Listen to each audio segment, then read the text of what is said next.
Dos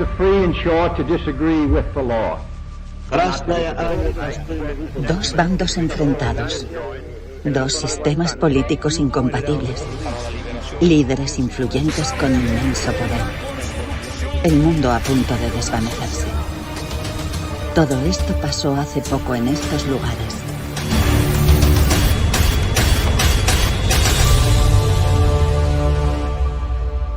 Hola, amigos y amigas.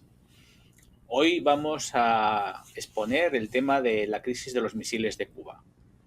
En base al resumen de este libro, La crisis de los misiles de Cuba 1962, de Mas Hastings. En este libro ofrece un análisis exhaustivo de uno de los momentos más críticos de la Guerra Fría. Reconstruye los 13 días de octubre de 1962 que llevaron al mundo al borde de una guerra nuclear. Y todo esto empieza con la Operación Anadir.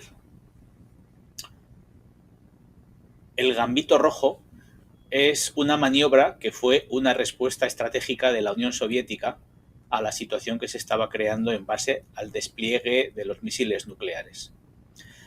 Bajo el liderazgo de Nikita Khrushchev, buscaba equilibrar el poder nuclear con Estados Unidos.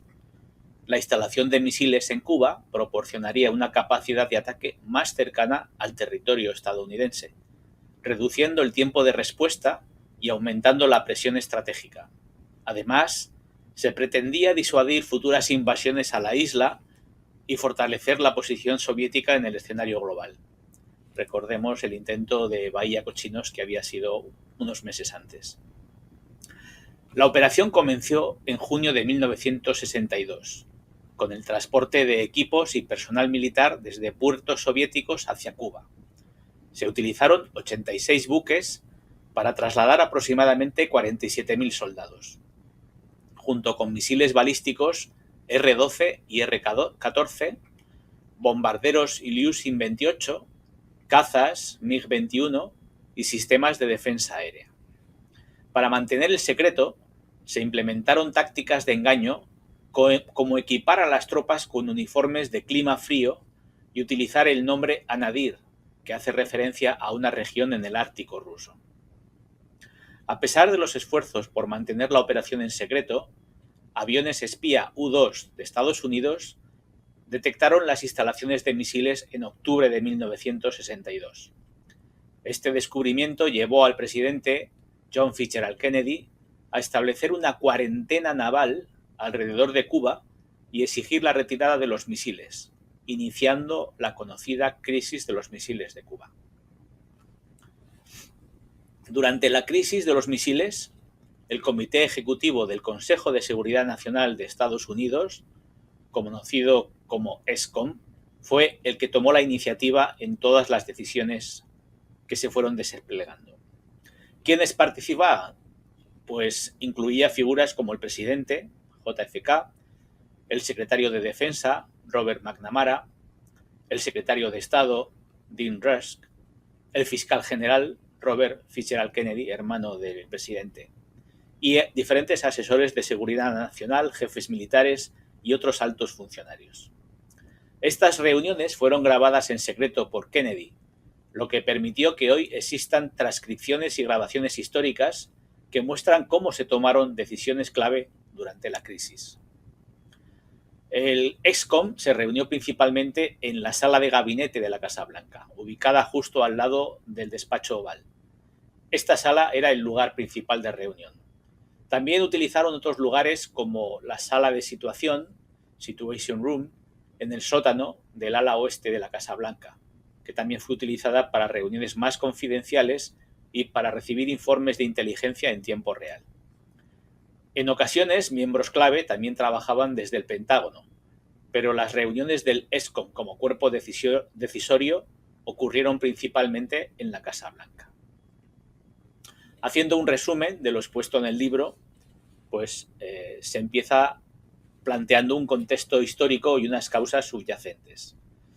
Así, Hastings inicia su obra explorando las raíces profundas de la crisis. Destaca cómo la Revolución Cubana de 1959 y la posterior alineación de Fidel Castro con la Unión Soviética alteraron el equilibrio geopolítico en el hemisferio occidental. La fallida invasión de Bahía de Cochinos en 1961 y las operaciones encubiertas de Estados Unidos contra Cuba, como la Operación Mangosta, que incluía el asesinato de Castro y la eliminación de su régimen, intensificaron las tensiones. Simultáneamente, la instalación de misiles nucleares estadounidenses en Turquía e Italia fue percibida por la URSS como una amenaza directa, motivando a Nikita Jrushchov a desplegar misiles en Cuba como medida de disuasión y equilibrio estratégico. Si hablamos del desarrollo de la crisis, pues el 14 de octubre de 1962, un avión espía U-2 estadounidense captó imágenes de bases de misiles soviéticos en construcción en Cuba. El presidente, John Fitzgerald Kennedy, fue informado 2 días después, lo que desencadenó una serie de reuniones de ese Comité Ejecutivo del Consejo de Seguridad Nacional, el EXCOM.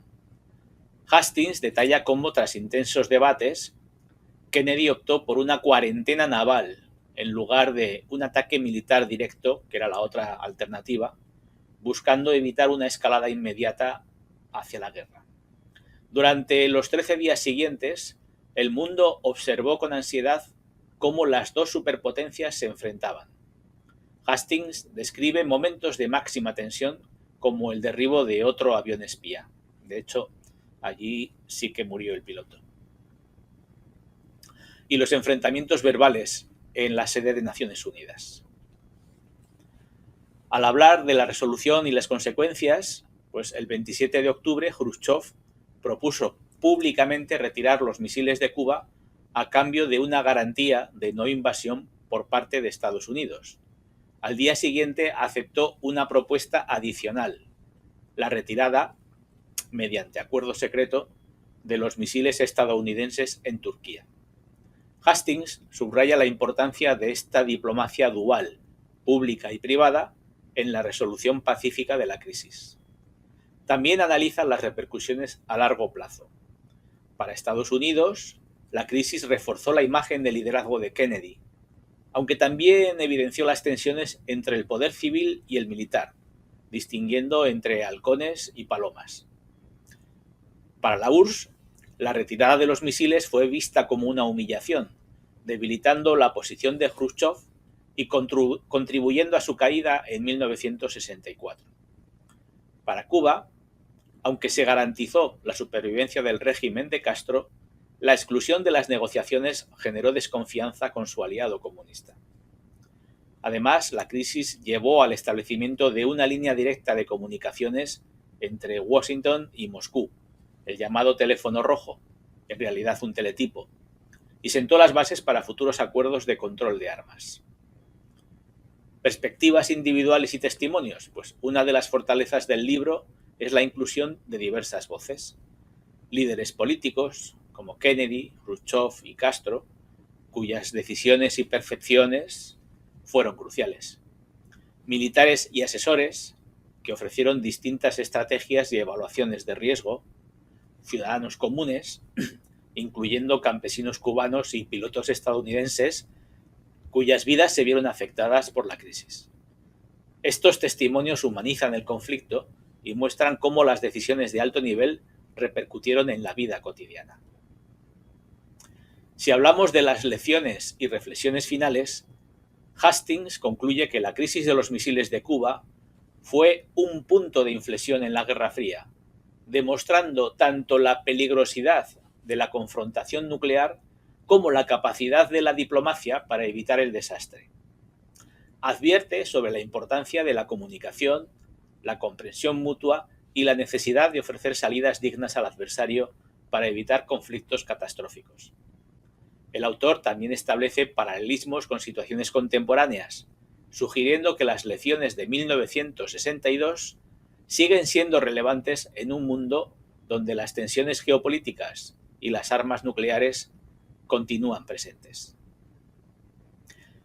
La resolución del caso es que tras días de intensa tensión, el 28 de octubre de 1962, Nikita Jrushchov accede a retirar los misiles. el autor analiza las motivaciones detrás de la decisión de Jrushchov, señalando que, aunque públicamente parecía una concesión, en realidad logró asegurar la supervivencia del régimen de Castro y obtener una retirada de misiles estadounidenses cerca de las fronteras soviéticas. Por otro lado, Kennedy emergió como un líder prudente, evitando la presión de los militares que abogaban por una acción mucho más agresiva. Lecciones aprendidas de la crisis y su impacto duradero en la política internacional, pues esta crisis evidenció la necesidad de canales de comunicación directos entre las dos superpotencias. Afectó la percepción pública de los líderes involucrados. Kennedy fue alabado por su manejo cauteloso, mientras que Jrushchov enfrentó críticas internas que eventualmente contribuyeron a su destitución un poco después.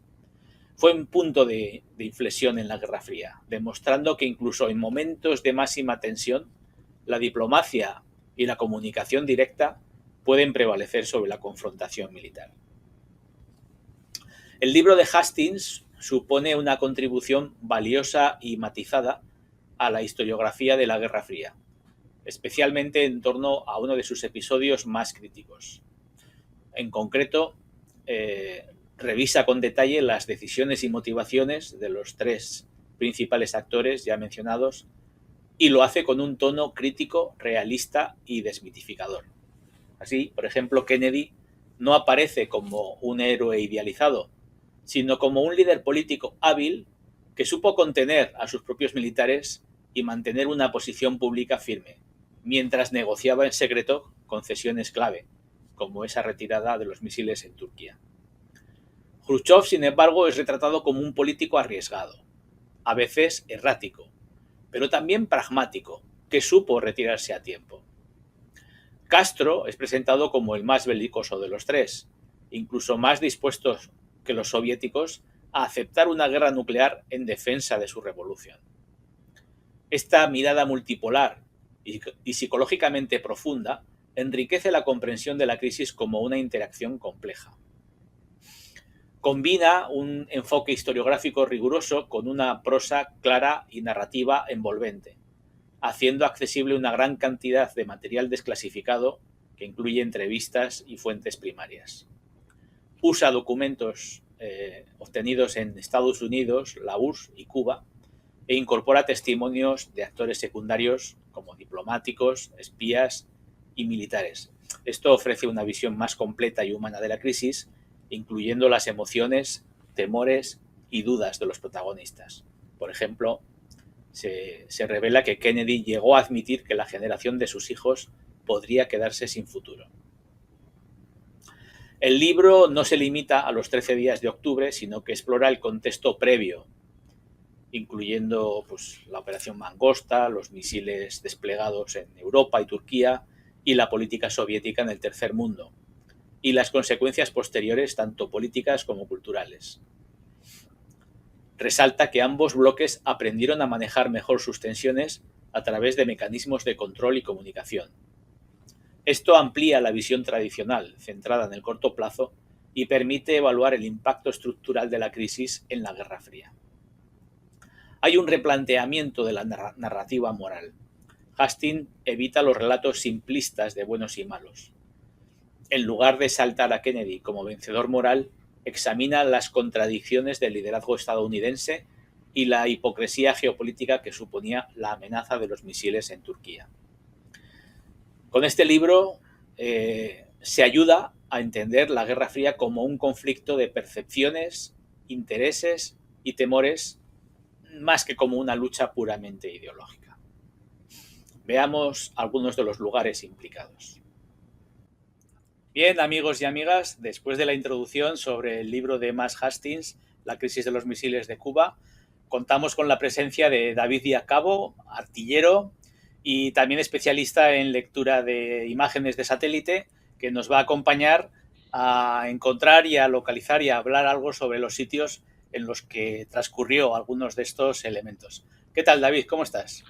¿Qué tal, Alejandro? Buenas noches. Un placer, como siempre, estar aquí en Lugares de la Guerra Fría.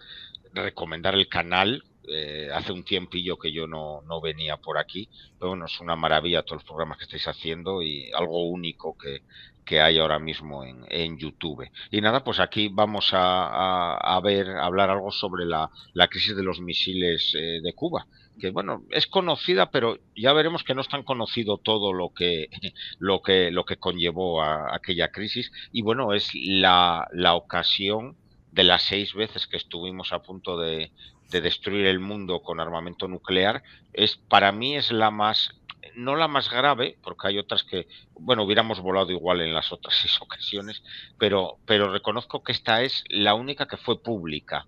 Bueno, la guerra de Yom Kippur no fue público, que casi se desata la Tercera Guerra Mundial, pero en esta sí. En esta todo el mundo tenía conciencia que podía ocurrir una guerra nuclear, y no solo los políticos ni los militares, sino toda la población mundial. Las otras ocasiones fueron accidentes o incidentes internos que nos hemos enterado años después, pero durante lo sabían los políticos y los generales, pero no lo sabíamos el resto. Esta para mí es la más grave, y es una de las dos ocasiones que Estados Unidos ha llegado al nivel más alto de alerta, que es el famoso DEFCON que vemos en todas las películas, DEFCON 1, DEFCON 2. DEFCON 1 no se ha llegado nunca, que sería ya la guerra nuclear o la guerra mundial.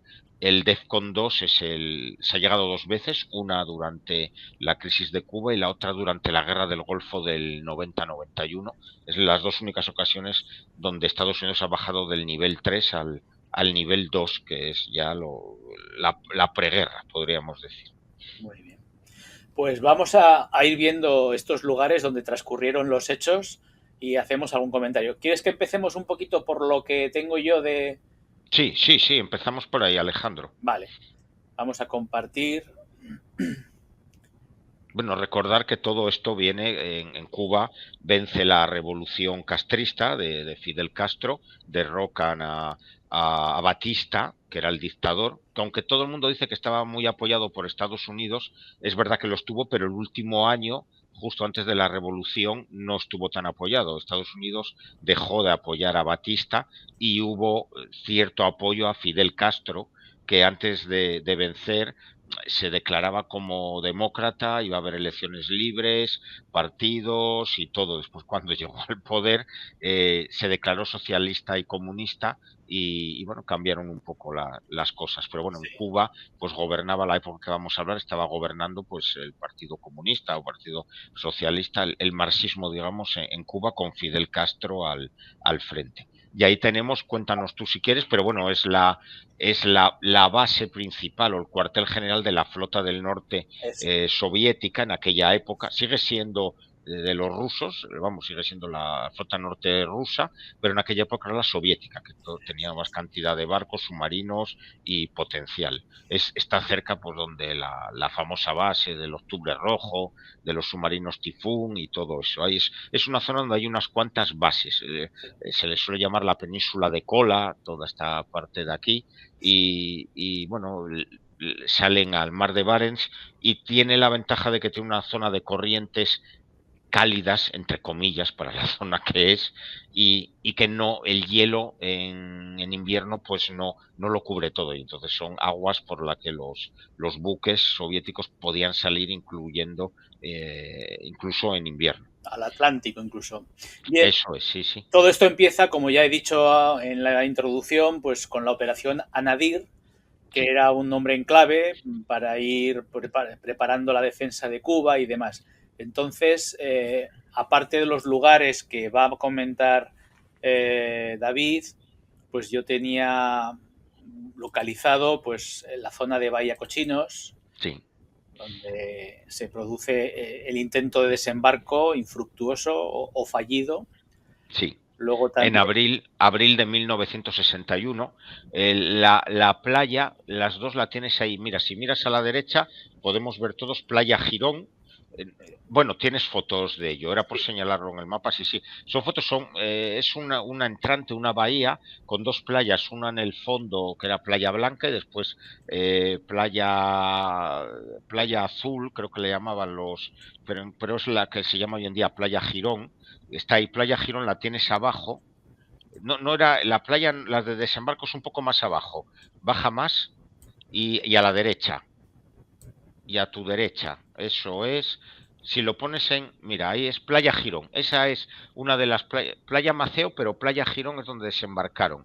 Es Ajá. una de las playas de desembarco. Sí, Y sí. la otra, ellos desembarcaron aquí la brigada, que eran unos 2000 hombres entrenados por los norteamericanos, armados por los norteamericanos con armas de la Segunda Guerra Mundial, y llegaron, si tiras hacia arriba, a un pueblecito, creo que era San Blas, o si tiramos hacia arriba, no avanza mucho, unos kilómetros, ahí llegaron Bermejas y hay un pueblo grande, si lo pones en más pequeño se ve, el Rincón también llegaron hasta ahí, y es sí, bueno, es un poco hacia el norte de Cayo Ramón hasta donde llegan ellos, y después desembarcaron en Playa Larga, que la tiene eso es Playa Larga, es otra zona de desembarco, ahí es donde primero les echan, porque el problema de Playa Larga es que a izquierda y derecha de lo que has marcado son todo manglares, es digamos zona pantanosa, entonces será un lugar bastante pésimo ese lugar para desembarcar, y claro, les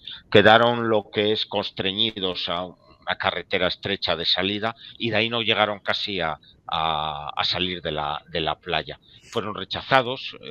Lo curioso es que de los muertos que hay de la brigada cubano-americana, podríamos decir, mueren, no recuerdo ahora, 200, 300 soldados, pero de las tropas que envía Fidel Castro, vamos, que envía el ejército cubano, hay casi 2000 muertos. Es curioso, aunque mandan casi veintitantos mil, 40.000 soldados. El problema que tuvieron en Bahía Cochinos fue que los soldados los habían entrenado la CIA y los Estados Unidos, un poco de tapadillo. Kennedy no quería que se supiera que eran ellos los que los entrenaban. A mí me parece muy iluso pensar que podía quedar oculto eso, Pues sí. pero bueno, eran otros años, otra época, y entrenan a los soldados en Nicaragua y Guatemala. Esta gente no se entrena en Miami, como muchas veces pensamos, sino que es en Centroamérica. América. Y desde allí es donde salía también el apoyo aéreo, que es lo que les falló. Eran aviones antiguos de la Segunda Guerra Mundial.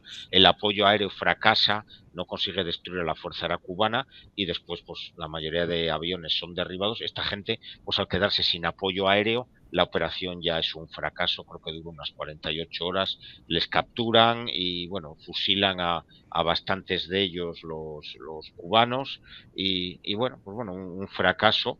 Pero bueno, este es el primer enfrentamiento, Sí, digamos, que tiene Kennedy con Cuba. Cuba. Luego está la Plaza de la Revolución, Eso que es, está en La Habana. Yo estuve allí hace sí, algunos años y la verdad es que es una explanada inmensa, y aquí es donde sí. el comandante Fidel pues soltaba esas peroratas de varias horas de duración, Eso es. y la gente aguantando al sol pues todo lo que fuera Bueno, menester. seguramente Alejandro por la cuenta que les traía, Claro, como para escaparte de allí en pleno discurso de sí. Fidel. Sí, la verdad que toda esa parte es bonita, a pesar de que yo no he estado en Cuba, conozco gente que ha estado allí, y claro, hoy en día hay muchas zonas muy desangeladas en La Habana, pero bueno, es lo que Es lo tiene, que, sí. es lo que hay allí, la economía cubana pues es lo que tiene. Luego también tenemos Sí, una ubicación, aunque parece que no es muy exacta, de dónde sí. fue derribado el U-2. Sí, lo hablábamos antes, después veremos el lugar no exacto, sino aproximado desde donde le disparan el misil y la zona donde le derriban, pero ahí es un museo, como decía, lo hablábamos Alejandro y yo antes del programa, restos del U-2. Estos U-2 eran manejados por la CIA, hubo un montón de vuelos sobre Cuba y son los que descubren que allí hay misiles nucleares, después hablaremos de ello. Al principio eran de la CIA, después pasan a ser de la Fuerza Aérea, por eso lleva la estrella, porque al principio iban sin pintar, no llevaban emblemas de la Fuerza Aérea norteamericana. Lo que sí recuerdo es que en el Museo de la Revolución prácticamente se vivía de este episodio, porque Sí, para ellos fue un episodio glorioso y había restos de aviones, de carros de combate y sí, demás.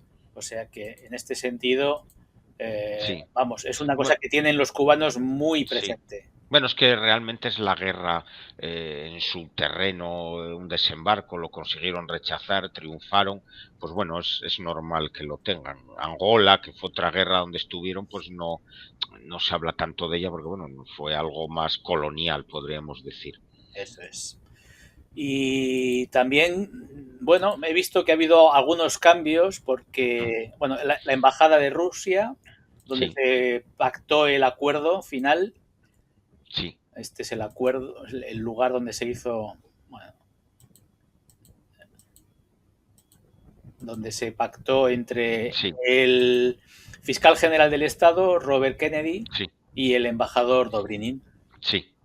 Este fue el lugar donde se hizo ese acuerdo. Sí, que pues hablamos del acuerdo final. Es un acuerdo medio secreto, porque para acabar con la crisis, después lo comentaremos, por Robert Kennedy, que es el enviado del presidente, el hermano de John Fitzgerald Kennedy, pues acuerdan firmar que ellos no atacarán Cuba, no Rusia, la Unión Soviética acepta retirar los misiles y también Estados Unidos acepta retirar sus misiles que estaban estacionados en Italia y en Turquía. Eso queda como secreto porque, digamos, el trato que ellos tienen es que, bueno, que parezca que solo es que Estados Unidos no atacará a Cuba, pero lo de los misiles que Kennedy no puede decirlo por no quedar mal con sus aliados y con el resto del mundo y entonces pues lo de que retira misiles de Turquía e Italia pues no lo cuentan, ¿no? Pero bueno, ese es el acuerdo, eso nos enteramos años después y no hace tantos años, no hace tantos años que nos hemos enterado de esas cláusulas, por algo eran secretos. Creo que nos enteramos justo cuando yo creo que hace 10, 15 años, cuando desclasificaron, cumplió los años y desclasifican. En Estados Unidos no desclasificarán todo, pero por lo menos bastantes cosas. Algunas Aquí en cosas. España, algunas y algunas importantes, en España ninguna. Y en Cuba menos. Y no, en Cuba ahí no hay desclasificación, en cero. Y si un día cae el régimen, quemarán todos los papeles, ahí no va a quedar nada. Eso es. Pues te paso ya la palabra, David, Sí, y sí. compartes tu escritorio y nos vas Sí, contando. pues mira, vamos a empezar realmente con la crisis de los misiles, porque todo el mundo tenemos en mente que comienza porque Estados Unidos instala misiles La lo Unión diré, Soviética. en Turquía, todo el Ah, mundo tiene Turquía, realmente es en Turquía y en Italia. En Europa es cierto que había misiles instalados eh, más que misiles, eran misiles tácticos, que son misiles de 500 kilómetros de alcance. Voy a hacerme propaganda, Alejandro. Todo esto que vamos a hablar está en mi libro Las armas nucleares de la Guerra por Fría. supuesto. Y tenéis todo esto. Hablo de todo lo nuclear de la Guerra Fría, con las armas y lo que ocurrió, los sucesos y todo esto. Pero bueno, tenemos siempre en mente que Estados Unidos puso misiles de mediano alcance, eran misiles con un rango de unos 2.000, 2.500 kilómetros en Turquía. Realmente los instalaron en Turquía y en Italia. Es más, en Italia instalaron 30 lanzaderas de misiles y en Turquía 15. Pero bueno, siempre ha quedado lo de los misiles en Turquía. Ahora mismo lo vamos a ver dónde estaban. Y que los rusos para responder instalan, pues no recuerdo ahora, 44 misiles en total en Cuba, que realmente son 44 cabezas nucleares más otras 22 de unos misiles que no llegaron. Bueno, llegó el misil, pero no llegó la cabeza nuclear para ellos. Eran SS-4 y el SS-5, que era el misil que no le llegó la cabeza nuclear, pero sí estaban instalando allí, montando lo que era el misil. Después los veremos. Pues esto, todo empieza antes. En Europa, cuando acaba la Segunda Guerra Mundial y ya en los años 50 empiezan a instalar lo que son cabezas nucleares, bombas, en aquella época eran bombas que lanzaban desde aviones, pues tanto la Unión Soviética como Estados Unidos y sus aliados, los aliados de la Unión Soviética tampoco lo nombro porque realmente eran súbditos, no eran países independientes, hacían lo que les ordenaba el Politburó soviético, ¿no? Instalan lo que son bombas nucleares y misiles tácticos, según se va modernizando. Misiles tácticos son misiles pequeños con un alcance de unos 500 kilómetros y que las cabezas nucleares en aquella época pues eran de pequeño porte, eran cabezas pues de 20 kilotones, bueno, eran 1, 2, 15, 20 kilotones, más o menos como la bomba atómica de Hiroshima y Nagasaki o incluso menores, que ya es bastante, pero eran cabezas tácticas para, con poco alcance, no llegaban para el campo de batalla. Pero los soviéticos instalan, vamos a compartir, los soviéticos instalan en 1959, instalan misiles nucleares de mediano alcance, alcance de 2500, vamos a ver si pues bueno, vamos a ver dónde los soviéticos instalan sus primeros misiles fuera de lo que es la Unión Soviética. Había bombas en Europa, había bombas atómicas y misiles de corto alcance, pero no misiles de mediano alcance. Los soviéticos instalan misiles SS-3 con un alcance de unos 1900, 2000 kilómetros que podían llegar hasta París y Londres. Desde aquí, esta es la parte de, obviamente hoy en día todo esto es Alemania, pero en esa época esto era Alemania del Este. Berlín está aquí y se instalan en una gran base que está en el norte de Berlín. Bueno, está a unos kilómetros unos 200 kilómetros de Berlín, e instalan misiles SS-3 y SS-4. Los SS-4 son los que después van a enviar a Cuba. En un principio estarán el SS-3, que son misiles de 1500 kilómetros de alcance aproximado. El SS-4 tiene un alcance de 2000 kilómetros ya. Vemos aquí uno, vamos a ver lo que queda, porque estas bases se pueden visitar, hoy en día están en Alemania, está todo tomado, eran las antiguas bases soviéticas, vemos todo esto de aquí, era el polvorín, todas estas naves eran los polvorines donde estaban las cabezas atómicas, y aquí estaba una de las plataformas de lanzamiento del misil. Todo está tomado por la vegetación. Todo esto era zona militar soviética. Todo esto es una gran base donde había una división acorazada soviética. Aquí hay estos para misiles antiaéreos SA-1. Estaba uno en cada, donde se ven como estos pasillos. En cada pasillo había un lanzador. Era para proteger esta base de misiles.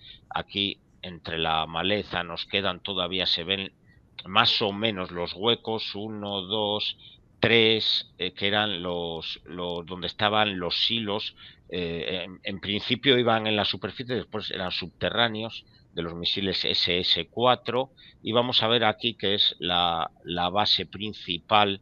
Esto es un pueblo que se llama Vogelsang, el lugar este, y esto era el cuartel de una división acorazada, la 25 División Acorazada. Aquí había una zona de lanzamiento, otra zona de lanzamiento, cuarteles, el búnker de las cabezas nucleares. Hay gente que en Alemania va de paseo a esta zona, todavía creo que es zona militar, pero bueno, se cuelan, porque es zona militar abandonada, se cuelan y visitan pues toda la zona. Aquí está los polvorines, todo cubierto de árboles, porque en aquella época se plantaban árboles para taparlo, y bueno, ahora la vegetación, aquí vemos lo que era el cuartel, una cancha de deportes, los barracones que van quedando cada vez menos, y bueno, pues todo lo que era esta zona. Pues los soviéticos plantan en 1959 los primeros misiles de alcance intermedio fuera de la Unión Soviética.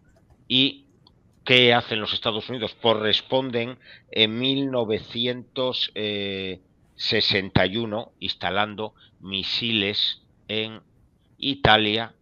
Misiles Júpiter son misiles con 2.500 kilómetros de alcance y se instalan aquí en Italia y en Turquía. Turquía tenía frontera, es cierto que donde están está bastante lejos de la frontera con la Unión Soviética, no estaba pegado. En la zona de influencia para Stalin, vamos. Eso es. Está, digamos, es al sur, pero bueno, es verdad que el país lindaba con la Unión Soviética. También la RDA lindaba con la Alemania Federal y la frontera de la OTAN, ¿no? Pero bueno, se instalan misiles Júpiter, son misiles que después con los años se emplearían para lanzar misiones espaciales, pero todos estos son misiles grandes, misiles de unos 30 metros de altura, 25-30 metros, son de los primeros, son misiles, los occidentales son desarrollados por Wernher von Braun, aquí en estos trabajó Wernher von Braun, y están basados en la tecnología del V2, son misiles que después veremos alguna imagen, para cargarlos había que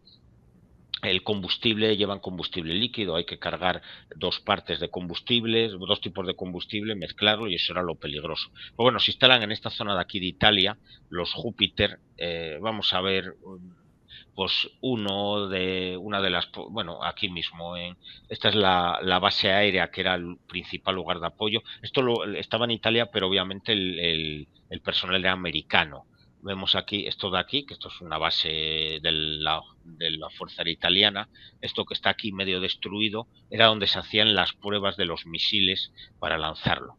Pero donde ellos disparaban, pues es una zona, un escuadrón, cada batería, pues eran esto triangular. Vamos a verlo aquí. Esto es una base de lanzamiento de Júpiter. Hay 15 aquí en Italia. Cada una tenía, aquí se instalaba un misil justo aquí, otro misil aquí y el otro misil aquí. Eran tres como un triángulo, y aquí estaba la zona de lanzamiento desde donde se controlaba, entrada a los búnkeres, y aquí había pues los búnkeres para las cabezas las cabezas nucleares. Hoy en día esto es un antiguo polvorín del ejército italiano que han construido alrededor, pues han construido más búnkeres y como una especie de polvorín ya de munición convencional. Pues eso, Italia está lleno de estos. Y en Turquía, todo esto que están aquí, cada puntito de estos, en mi libro están las coordenadas, pues son las bases de lanzamiento de Júpiter. Hay alguna que ha desaparecido, a ver esta si está en mejor estado. Esta, mira, esta se ve mejor. Pero mira, esta alguien la ha comprado y se ve solo uno de donde se lanzaba el misil, que se ponía aquí en el medio. Se lanzaban al aire libre, no era un búnker que el misil subía, sino que el misil estaba plantado en el terreno, se llevaba en un tráiler, se erguía y se disparaba. Se tardaba unos 40 minutos en dispararlo. Esto era el edificio principal, y aquí estaba el otro silo y aquí el otro. Esto está repleto de estas bases en esta zona de Italia. Y en Turquía, vamos a ver las de Turquía por curiosidad. Pues en Turquía, estas sí que están más abandonadas. Algunas son zonas controladas por el ejército turco, dentro de bases militares turcas. Esta de aquí, por ejemplo, bueno, pues se conserva bastante bien. Se ve que ahora es una granja, alguien ha montado una granja en ella. Todavía está la plataforma de cemento donde se lanzaba un misil, el edificio de mando. Aquí, esta parte de la plataforma estaría aquí. Y aquí, bueno, donde estaba el otro lanzador, han puesto un pequeño lago. Alguien tiene una granja en una base militar que yo estaría encantado de comprarla también para mí. Mi ideal sería vivir ahí en una base de misiles nucleares abandonados, vamos. Pues bueno, estos son las zonas de lanzamiento de cada puntito de esto, pues son 3 misiles, ¿no? 15 en Turquía y 30 en Italia. Desde aquí tenían a tiro, esta gente midiendo, tienes a tiro Moscú y bueno, Kiev, obviamente en Ucrania, Moscú, y llegarían hasta Leningrado, tendrían a tiro Leningrado.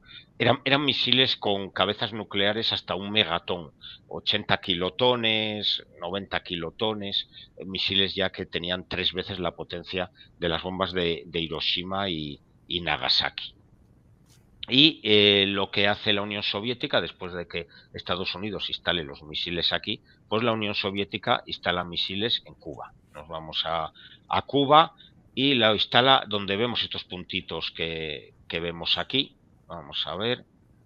Donde vemos aquí todos estos puntitos, pues son la zona donde estuvo la base aérea de Holguín. Es el lugar donde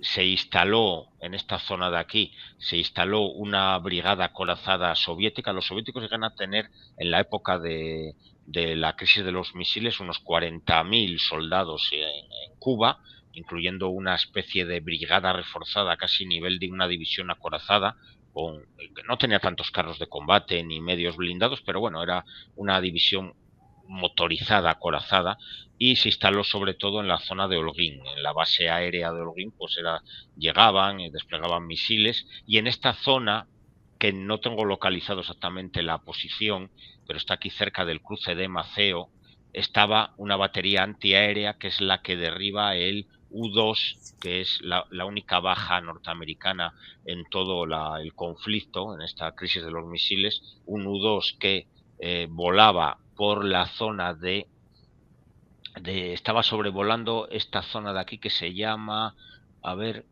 que es, ahora no lo encuentro cómo se llama el pueblo, a ver, está por aquí, Vannes, estaba sobrevolando la zona de Vannes, no sé exactamente más cerca, más lejos, sacando fotografías en esta zona de aquí, y desde esta zona de Holguín le dispararon el misil y seguramente el U-2 cayó en este área de aquí. Parece ser es la zona en la que cayó.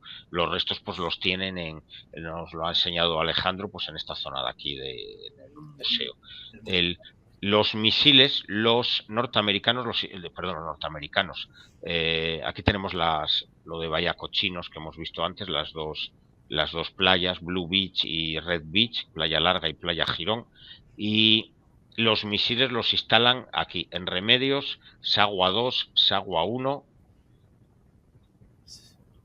cerca de La Habana, en Guanajay 2, Guanajay 1, y en esta zona de aquí, San Cristóbal 4, San Cristóbal 1, San Cristóbal 3, vamos a ver ahora por curiosidad alguno, y los misiles llegan o se mantienen en este aeropuerto, que es una antigua zona militar totalmente abandonada, que es la base aérea de San Julián. Está abandonada, yo no sé si tienen vuelos, yo lo que veo cuando uno ve aquí el Google se ve muy abandonado. Esta zona de aquí, que ahora ya no está, eran todo hangares donde estaban los talleres donde se montaban los misiles, todos los que llegaban a Cuba se montaban aquí y después iban por carretera a los puestos de lanzamiento. Aquí había también más talleres, vemos que la base está entera abandonada, era una gran base.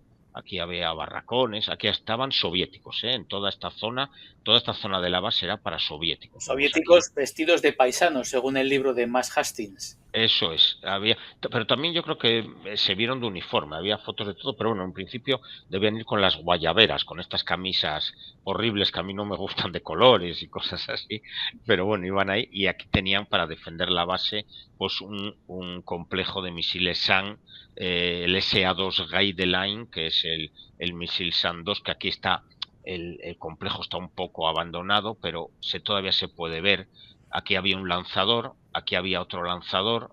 Eran complejos con 5 lanzadores, esto está tapado, aquí había otro lanzador, aquí hay otro lanzador, aquí hay otro lanzador, aquí hay otro lanzador, y esto de aquí era la zona central donde estaba el búnker de mando, desde donde se hacía con terraplenes, porque aquí dentro se metía el radar, se metía el puesto de mando, estaba conectado, desde aquí se conectaban con cada circulito, estos que es donde estaba el misil estaban por los 4 operadores que cargaban el misil y desde aquí lo disparaban. Pues bueno, hay aquí una posición de SAM que en su época pues estaba mucho mejor excavada, después lo veremos en una foto. Pues aquí se montaban los misiles y se desplegaban, después veremos alguna, los norteamericanos lo descubren en 1962 con los vuelos de los U-2, tenían la mosca detrás de la oreja, lo descubren, y aquí vemos, por ejemplo, esto San Cristóbal, que sigue siendo una base militar, hoy en día no está abandonado, y la zona donde han reaprovechado parte de las instalaciones soviéticas para la base militar y donde tenían los lanzadores eran aquí. Los soviéticos no tenían búnkeres, no eran silos donde el misil estaba oculto, sino que estaban remolques tapado con lonas de camuflaje debajo de los árboles. El misil se levantaba igual que el Júpiter, pero estaban en zonas grandes de selva, de bosque. Aquí tenían más, vemos aquí el antiguo cuartel. Sí que iban haciendo barracones para la tropa estaba en estos barracones y los misiles estaban desplegados en estas zonas boscosas. Aquí está San Cristóbal 1 y San Cristóbal 4. Obviamente, oye, aquí mira, todavía se ve un poco cómo era la carreterilla preparada para que entraran los trailers, daban la vuelta, el misil se erguía aquí se cargaba, los trailers pues se iban lejos y desde un puesto de mando que era un camión se conectaba el misil y se disparaba. Muy del estilo a los alemanes Las VV. V. las V2, que eran lo más parecido.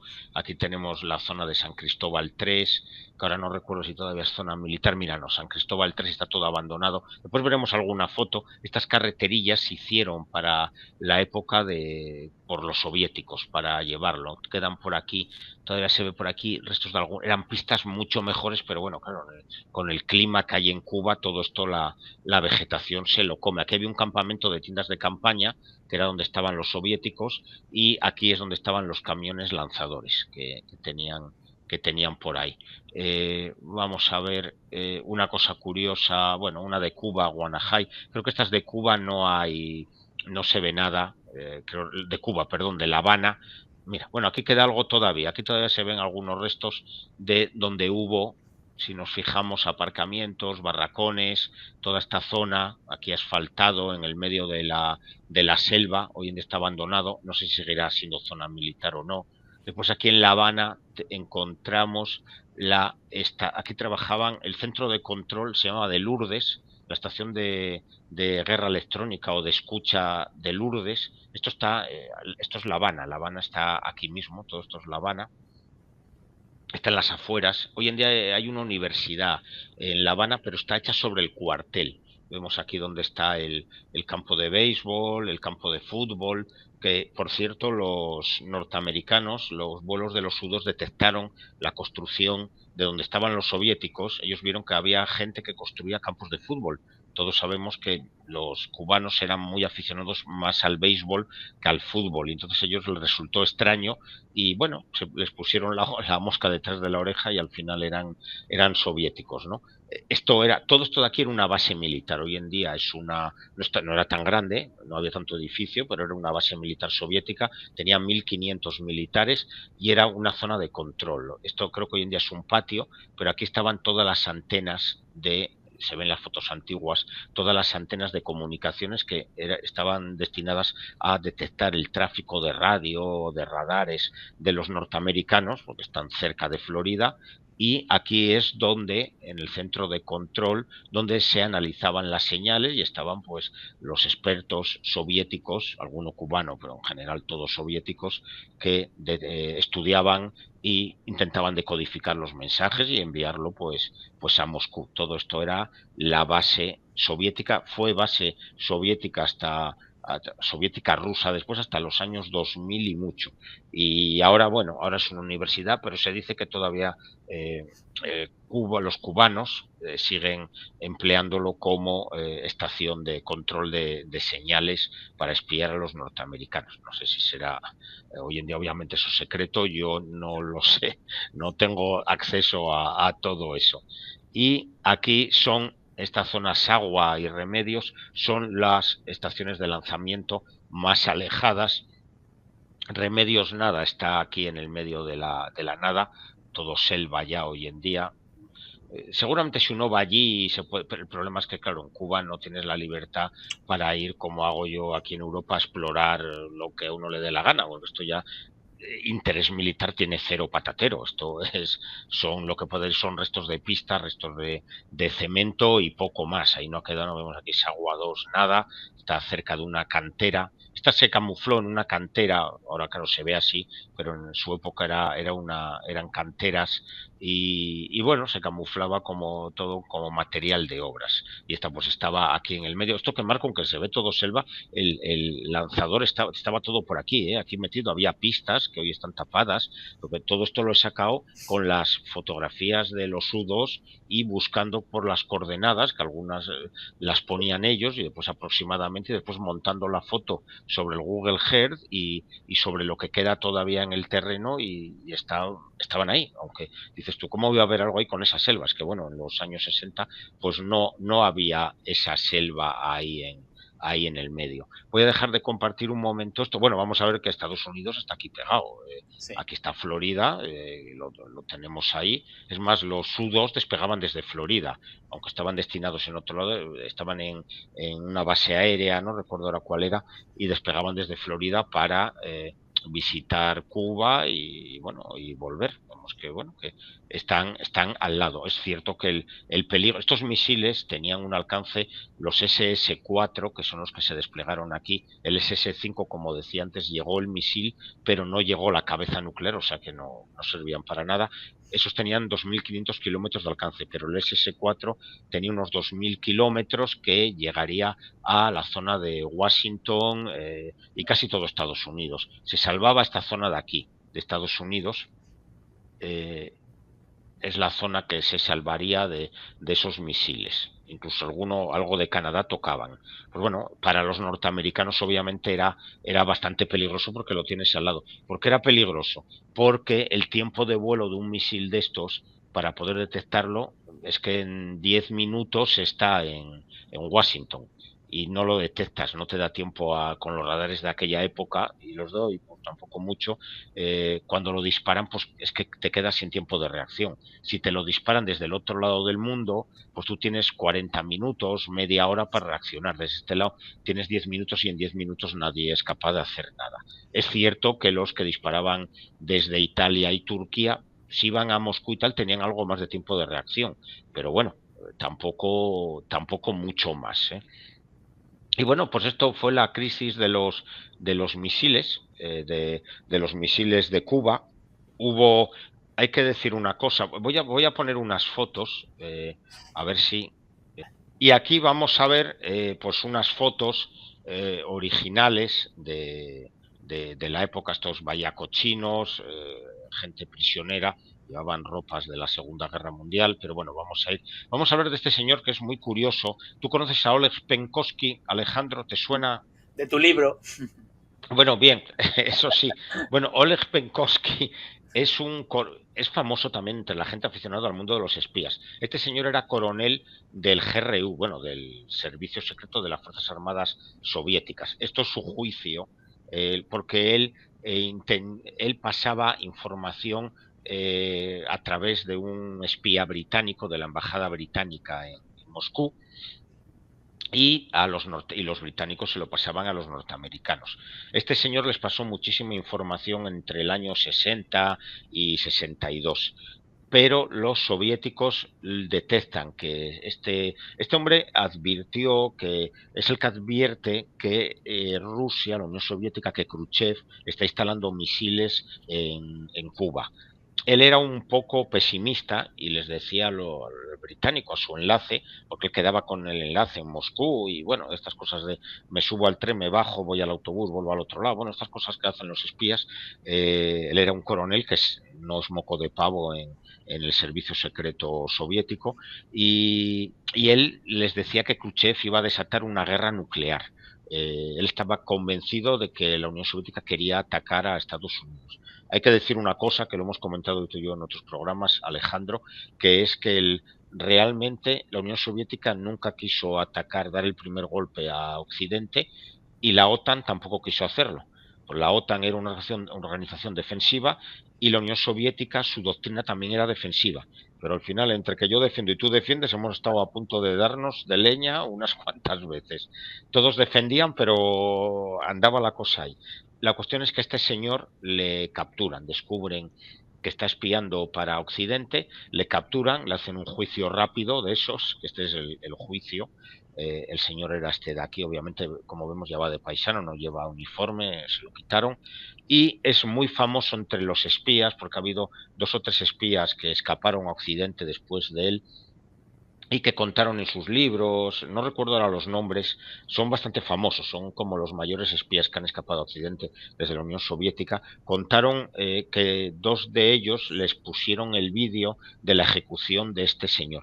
A este señor le ejecutaron dentro de la Lubyanka, en el cuartel general del KGB, grabaron la ejecución y se la ponían, parece ser, a las promociones de espías que iban saliendo de la academia de espionaje del KGB, les ponían la película para que supieran lo que les pasaba si intentaban traicionar a la madre patria. A este señor parece ser que lo que le hicieron fue, pues aparte de darle físicamente pues golpes al hombre, para matarle no le fusilaron ni una inyección ni nada de eso. Le metieron en un horno crematorio, con los pies por delante, en una camilla que iban introduciendo poco a poco en el horno y lo fueron quemando vivo hasta que lo metieron entero. Parece que, claro, el sufrimiento de esta gente decía que era terrible y muchos de estos espías decían que el miedo que ellos siempre tenían era acabar como Penkovsky y fue bastante famoso en la Unión Soviética entre los espías. Todo eso lo hemos sabido después de la caída de la Unión Soviética. Durante la Unión Soviética no se supo ni qué había pasado con él. Es curiosa la historia de él, pero es el que advirtió a Occidente que los soviéticos estaban poniendo misiles en Cuba y a partir de ahí empiezan los vuelos de reconocimiento con los U-2, que son los que lo descubren. Esto de aquí es un misil Júpiter, es lo que hemos hablado de los misiles que ponían los norteamericanos en Italia y Turquía, los ponen después de que la Unión Soviética instale los suyos, los SS-3, en la República Democrática Alemana, pues ellos instalan este tipo de misil. El misil es esto, y tiene unos 22 metros de altura, cabezas o de 1.500 kilómetros de alcance y una cabeza nuclear de unos 80 kilotones, 3 veces la bomba de Nagasaki. Y esto que está aquí es una especie de tienda de campaña. El misil es normal, como los que hemos visto toda la vida. Esta tienda de campaña es para que los operarios trabajen dentro por si está lloviendo o lo que sea, y esto se quita antes de dispararlo. Pero vemos cómo se instalaban estos misiles, tienen los grupos generadores, grupos electrógenos, bueno, algunas instalaciones construidas.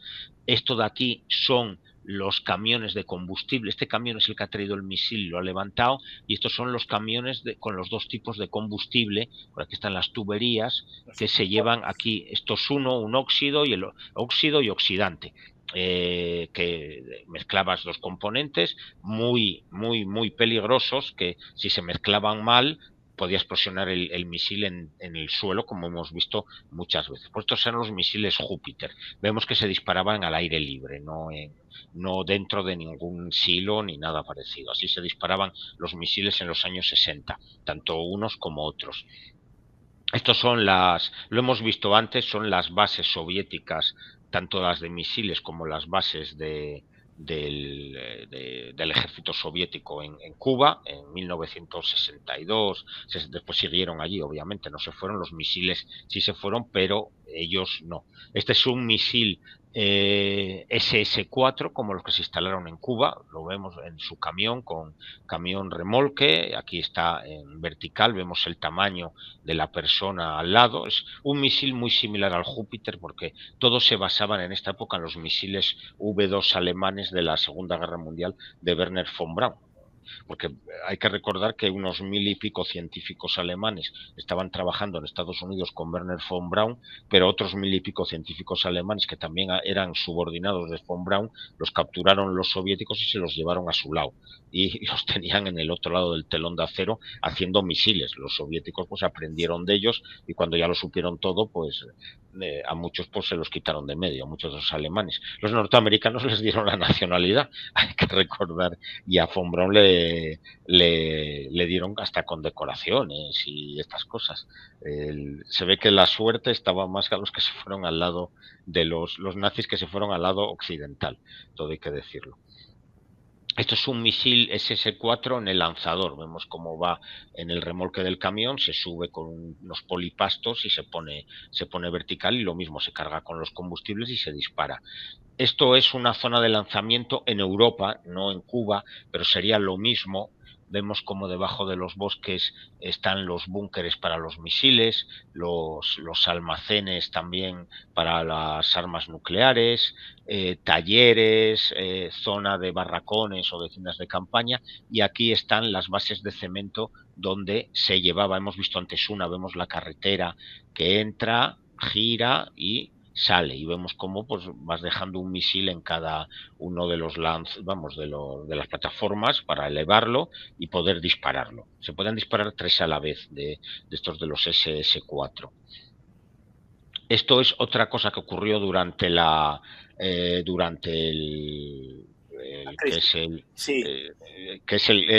incidente con el submarino B-59, que este es el B-59, es un submarino clase Foxtrot. No era un submarino nuclear como mucha gente cree, es un submarino diésel eléctrico, un submarino normal, digamos, pero llevaba creo que 14, 15 torpedos, pero uno de ellos era nuclear. Eran torpedos pues con cabezas potentes que estaban destinados para dispararlos si se encontraban en un grupo de portaaviones, lo disparabas al medio de la flota y en teoría pues reventabas la flota en el portaaviones y la flota que lo acompañaba, ¿no? Este submarino, esta gente como los norteamericanos establecieron un perímetro de seguridad alrededor de Cuba, un bloqueo, y entonces para impedir que los buques soviéticos entrasen en Cuba con misiles. Este submarino, con otros 4, creo recordar que había una flotilla, claro, tenían que estar sumergidos, tenían que subir arriba una vez cada 2 días o cada día a coger aire para los motores. Aquí le pillaron una de esas y como estaban sumergidos, no recibían las comunicaciones de la Unión Soviética, del cuartel general que hemos visto antes de la Flota del Norte, y ellos no sabían lo que estaba pasando arriba, no sabían que estaban en conversaciones de paz y que más o menos todo se había arreglado. Los norteamericanos persiguen al submarino y los destructores le lanzan cargas de profundidad. Eran cargas de profundidad sin explosivo.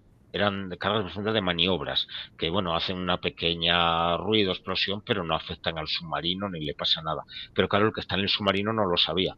Y el capitán del submarino decide disparar el torpedo nuclear, subir y disparar la cota de disparo y disparar contra los destructores americanos el torpedo nuclear. Pero en estos submarinos, igual que he contado otra vez, en los norteamericanos hace falta el acuerdo, lo hemos visto en la película Marea Roja, hace falta el acuerdo del capitán y del segundo para dispararlos. Si uno de los dos dice que no se disparan, pues en los soviéticos eran 3, el comisario político y los 2 capitanes. En este caso iba el capitán del submarino, otro capitán que era el de la flotilla y el comisario político. El comisario político y el otro capitán votaron que no se iba a lanzar el torpedo, no se lanzó. El submarino salió a superficie y parece ser que le hicieron señales los norteamericanos con las luces de los barcos y ya le contaron que bueno que era todo, que ya había pasado el peligro y que no tal. Ellos no se lo creían todavía, no sabían si estaban en guerra o no. Una cosa pues bastante curiosa lo de este submarino. Y después vamos a ver si puedo compartir, que tengo por aquí también algo más. Vamos a ver si me lo coge, porque vamos a compartir lo que son algunas imágenes de las bases que hemos visto antes y vamos a ver si las podemos compartir y ver. Vamos a verlas allí. Aquí están. Vamos a ver si se ve. Esto de aquí es aquí abajo, Alejandro, ¿tú lo ves? Sí, ¿no? Vale, perfecto. Esto que hay aquí, que vemos, todos son prados, ahí está el mar. Esto de aquí es una base de misiles antiaéreos como la que hemos visto de SA-2 Guideline, y esta es la base que derribó al U-2. Está cerca de Holguín. No he localizado el punto exacto porque es todo zona selva, lo tengo más o menos, pero bueno, realmente no me he puesto ahí. Yo quiero situar todas las bases de misiles, que son unas 20 y tantas bases de misiles antiaéreos soviéticos en esta época, y realmente no me he puesto a ello, no me ha dado tiempo. Aquí vemos es un vuelo de reconocimiento americano antes de la crisis y bueno, o durante la crisis, y vemos un avión americano sobrepasando la base. Y bueno, la base estaba aquí. Esta es la que derribó al U-2, esta base de misiles antiaéreos soviética. Aquí tenemos la famosa, una famosa San Cristóbal. Aquí vemos los camiones de remolque de combustible. Aquí vemos que está tapado, ponen misil Erector, es el remolque del misil. El misil está tumbado y en caso de necesidad pues lo levantan hacia arriba para disparar. Aquí, bueno, pues una tienda de campaña para otro misil, cables parece que está nevado, pero no es nevado, esto es hierba, es en blanco y negro. Esta es la resolución que tenían las fotos de los U-2, que los sacaban desde muchísima altura, para que veamos la calidad de las cámaras que tiene que haber hoy en día. Y estos sobre todo son camiones de combustible, porque era lo principal, llevaban mucho combustible estos misiles. Las cabezas nucleares pues no las tienen aquí cerca. Aquí hay otra imagen, esta es Vannes, en Cuba, pero aquí hay lo mismo. Es una zona de misiles antiaéreos, no de misiles nucleares. Esta foto es la zona que estaba sobrevolando el U-2 cuando es derribado. Eso es. El piloto del U-2 fallece, él muere en la explosión El U-2 cuando el misil le da, pues el piloto pues fallece y es la baja norteamericana de la guerra. Aquí tenemos, este de aquí era, no me acuerdo ahora mismo, pero bueno, es una zona de lanzamiento donde vemos aquí, se pueden ver los... Ay, quería ponerlo más grande. Aquí tenemos, lo marcan ellos bien, han puesto probable, pero es real. Esto es un remolque con el misil, otro misil. Aquí hay, solamente aquí está lo que es la plataforma, pero sin el misil. Aquí están más misiles que vemos que están, bueno, pues pegados obviamente al bosque. Aquí, bueno, ponen equipo, pues bueno, realmente son los trailers, camiones, depósitos de combustible, y aquí vemos dónde están las tiendas de campaña de donde dormían, estos son camiones también, donde dormía pues la dotación, claro, de soviético. Todo esto de aquí que pone bajo construcción, pues son edificios, porque en principio vinieron a tiendas de campaña, pero pues fueron levantando barracones. Como se retiran pronto, tampoco dio tiempo a acabar esas bases, y algunas pues las emplearon después los cubanos o los soviéticos. Aquí se ve, esta es una de las que hemos visto en Sagua, la que yo dije que era una cantera. Vemos aquí la cantera, que hoy en día, si nos fijamos, es todo selva, pero claro, no era tanta selva. Hay que verlo aquí, tiendas de campaña. Aquí ponen misil ready, aquí, bueno, son unos remolques de misil, ¿no? Aquí hay una zona de lanzamiento, se ve que la pusieron dentro de esta zona de la cantera, que es verdad que queda más protegida. Aquí anuncian vehículos de reabastecimiento. Yo es verdad que yo ahí no soy capaz de verlo. Vehículos de óxido, pues bueno, son los diferentes tipos de el óxido y el peróxido, que son los dos combustibles que se mezclaban. Aquí había otro lanzador, y aquí estaban los misiles preparados. Salían de aquí, pues pasaban, dejaban el misil, lo ponían en pie y se iban. Y bueno, barracones y tal. Hoy en día hemos visto antes que de esto no queda nada. La zona de Sagua, no quedan restos de nada de esto. Esto de aquí, pues es una base, pero solo base de del ejército soviético, no es de misiles, es una base. Vemos la cantidad de tiendas de campaña y poco a poco irían levantando, pues es en Holguín, esta es en la zona de la base aérea de Holguín, irían levantando pues todo lo que es la infraestructura de la base. Esto es en un puerto de Cuba. Mira, se ve la sombra del avión, creo que es el Vudú, se llamaba este avión, era un avión de la Armada Americana, si no me equivoco. No estoy seguro ahora porque tengo muy despistado los aviones de los 60 ya, pero me suena que es el Vudú. No es un U-2, estos volaban a baja cota, a lo mejor a 300, 400 metros, y la cámara era la cámara oblicua, lateral. Vemos dónde están los misiles. Los misiles que, claro, estos cargueros, estos misiles pesan mucho, iban en el exterior. No iban, algunos iban en las bodegas, pero algunos lo llevaban en el exterior y, claro, se distinguían perfectamente. Vemos que aquí lleva camiones, las cabezas tractoras y los misiles. Llevaría 1, 2, 3, 4 misiles. Llevaba este carguero. No recuerdo el nombre del carguero, pues una foto también bastante conocida. Aquí tenemos una cosa curiosa, que esta sí que los americanos no lo identificaron hasta casi el final o después de la crisis, que aquí vemos unos camiones aparcados debajo de los árboles. Estos son misiles tácticos, Frog. El Frog 7 o cohete Luna son cohetes de unos 200 kilómetros de alcance. Son los famosos misiles similar al Scud que se usó en la guerra de Irak, pero en los años 60 acababan de salir en producción. Tenían un alcance pequeño, pero llevaban cargas nucleares entre 1 y 20 kilotones. Eran armas tácticas, y si Estados Unidos hubiese invadido Cuba con los marines, que hubo planes para invadirla en esta época, los soviéticos hubieran disparado estos misiles tácticos y hubieran, bueno, Fidel Castro siempre decía que hubiera disparado estos misiles y hubiera echado a los marines al agua. Lo decía con otras palabras, ¿no? Pero bueno, lo que no decía es que estos misiles cada uno era como una bomba de Hiroshima. Imagínate lanzar 12 de estos misiles en la zona donde desembarcaran, en Cuba, porque van a desembarcar en Cuba, no iban a desembarcar en Guatemala. O sea que hubiera dejado media Cuba hecha un erial. Pero bueno, por suerte no pasó nada de eso. Y esto es un poco el resumen de esa época. Quizá como curiosidad, en el año 62 eso está en mi libro, en un montón de gráficos, los misiles, cabezas nucleares. Rusia tenía unas 4.000 cabezas nucleares, la Unión Soviética, digo Rusia, pero es la Unión Soviética, y Estados Unidos tenía unas 25.000 cabezas nucleares. Tenía muchas más Estados Unidos que la Unión Soviética. Después, bueno, la Unión Soviética, es cierto que a partir de Khrushchev empieza a crecer la fabricación de este tipo de armamento.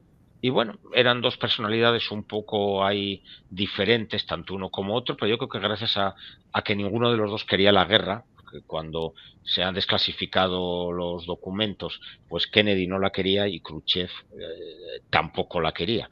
Pero ninguno la quería, pero estuvieron a punto estuvimos a punto de lanzar los misiles. Bueno, España no, pero nos hubiera caído igual algo por aquí. O sea que eso es.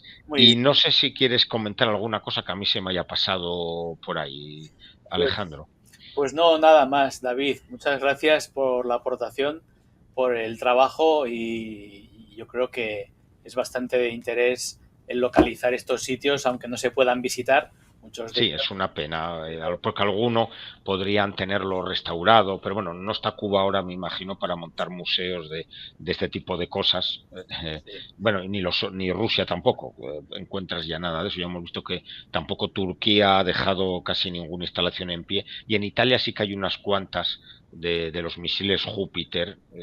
Todavía hay alguna que se puede ver. Creo que muchas son zonas militares que han reutilizado como polvorines, pero bueno, mucho se ve ya abandonado. Bueno, la Guerra Fría pues fue una época de mucho tema militar, y todas esas instalaciones pues ya no hacían falta, y esperemos que no hagan falta en un futuro con Putin en el poder y el que esté del otro lado, que irá cambiando. Eso. Esperemos. Muy bien, pues muchas gracias, David, y volveremos a quedar en alguna otra ocasión, si te parece. Sí, por supuesto. Muchas gracias, Alejandro, y muchas gracias a todos los que nos siguen en Lugares de la Guerra Fría. Eso es. Pues nada más, amigos y amigas. Esto ha sido todo, y nos veremos en otra ocasión tratando algún otro tema relacionado con la Guerra Fría. Hasta pronto.